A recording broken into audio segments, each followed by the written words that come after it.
je continue mon exploration sur la piste indigène. Mon instinct me mène en Afrique australe, à la rencontre du peuple San, des chasseurs-cueilleurs du Botswana. Ils vivent dans le désert du Kalahari.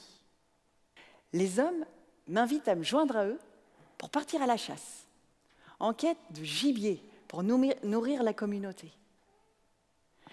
Alors, comment s'organisent-ils pour décrocher leur Graal ? Quelle source d'inspiration pour une humanité durable ? Les 5 hommes sont en file indienne devant moi.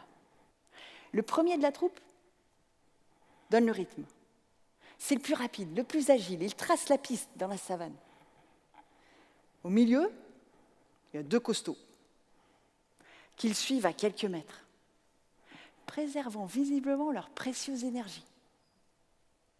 Derrière, 2 adolescents. Alors eux, ils avancent tranquillement, en flirtant avec les buissons. Soudain, ils s'immobilisent tous, comme sur un ordre. Eux, visiblement, ont senti un danger potentiel. Le premier pisteur se met sans rien dire sur le côté, laissant les 2 hommes costauds prendre la tête de la file. Les 2 compères repartent de plus belle, sans hésiter. Les adolescents accélèrent eux aussi, cette fois-ci pleinement attentifs au moindre geste et regard des 2 qui les précèdent. J'ai l'impression que les leaders ont changé. Le soir, assises en cercle autour du feu, toute la petite communauté partage ses histoires du jour. Alors pour vérifier mon observation, je pose la question au groupe. C'est qui le chef ici ? Le chaman, le guérisseur, prend la parole. Chez nous, la communauté est essentielle. Il n'y a pas un chef, mais des chefs. Ce sont les circonstances qui imposent le meneur de l'instant.